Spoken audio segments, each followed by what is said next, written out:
Some news that's coming out of the world of USAID. Of course, that has been something that DOGE, the Elon Musk run department, has taken a real shot at, if you will, in terms of, Elon called it a criminal organization with the amount of waste that was going on with USAID. Whether you like it or not, there were some interesting documents that were leaked, including an email from a USAID official saying, hey, it's going to be a busy day. Start shredding, start burning all the documents. Now, of course, there can be legitimate reasons for there to be a shred and burn day, if you will, as they are being essentially shut down and moved down in their offices. But they want to make sure, this article says the efforts triggered immediate alarm on Capitol Hill, where they need to make sure that the administration put some steps in to make sure they're complying with law, because destroying some of these documents could be a big issue. That's right. And there's something called the Federal Records Act, which makes sure that the documents of the government belong to the people, not necessarily just to those agencies, and that they have to preserve this for transparency, for oversight, things of that nature. And so there is concern when all of a sudden an email goes out from the acting executive secretary, Erica Carr, that says this is going to be an all-day event. So bring a lunch, essentially, and get ready. Shredding.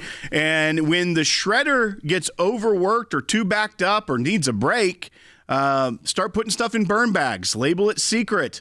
And what do you do with burn bags? They're paper bags that you burn so that you can get rid of documents. Now, there is already some Democrats actually on the Hill that are raising alarms about the Federal Records Act, but they're going to take it, obviously, from the standpoint of, this has got to be Elon Musk and Trump doing this. They're trying to cover up their actions.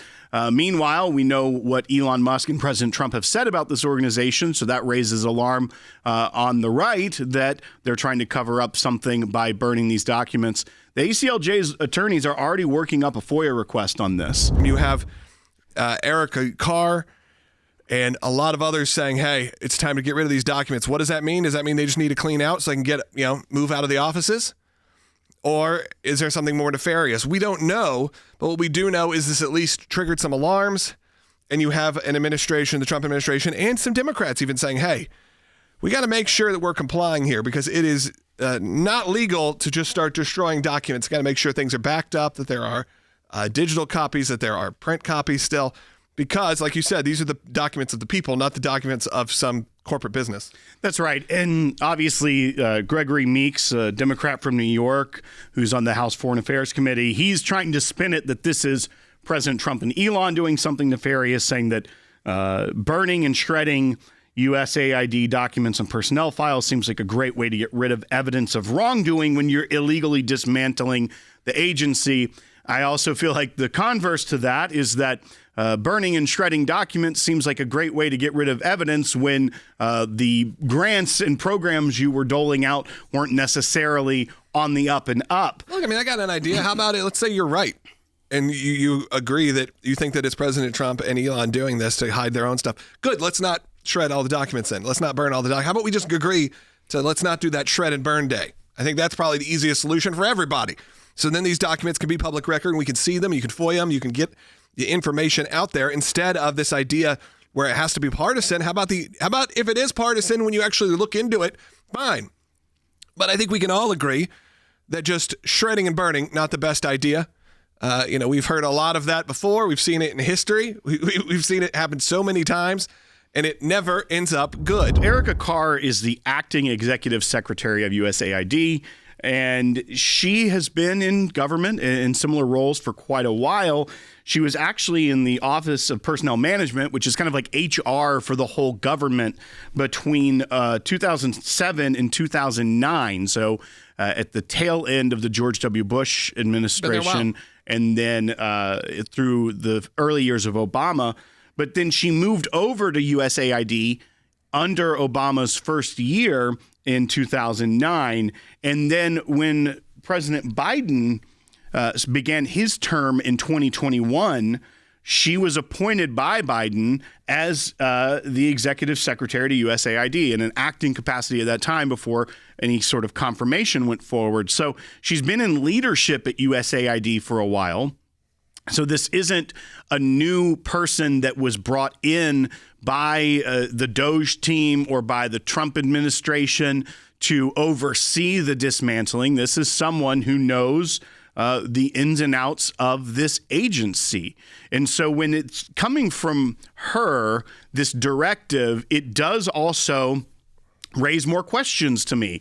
When they're saying get rid of what seems to be vast amounts of documentation, classified documentation, many people may not even think that USAID would have a ton of classified information, but they have classified safes.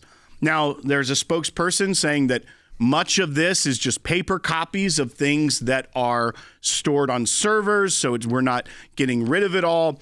But at some point, if it's done in a way where it's an all-day event, you're shredding. The directive is shred as much as you can first and reserve the burn bags for when the shredder needs a break. It seems like you're getting rid of everything. It starts to raise red flags, not just within it, but also for us who have been through this before. This starts to give you, some moments of PTSD, maybe, of previous administrations, of things happening like this. The people that end up destroying documents, deleting servers, losing emails and text messages always seem to be the deep state actors that were up to no good. That's just the bottom line. It doesn't tend to be really people on the right, at least in modern times, that are doing this deep state swampy activity to get away with it and to destroy evidence. It always seems to be those that are trying to create a stronger bureaucracy and weaponize government against the American people. The concern here is when you see all of this and it's in classified safes, is that since its inception in the 1960s, when John F. Kennedy signed an executive order to create the USAID, it has been criticized by many on both sides of the aisle as just being a front organization for the CIA, for having a mission to either control governments or topple governments. I mean, as recently as just a few years ago, there was a big story about that USAID created an app to be deployed in Cuba to try and create an overthrow of the Castro regime. This wasn't the CIA doing it. They were creating a Twitter-like app to be deployed in Cuba. And so when you start to realize that a lot of the programs are almost intelligence mission based and a lot of times working as a front for intelligence operations, it starts to give a bigger picture of why they would potentially be trying to shred documents they didn't want to get public, because not all of the work is something even those that believe in the humanitarian aid causes would make you pause and be like, why is the aid organization overthrowing governments?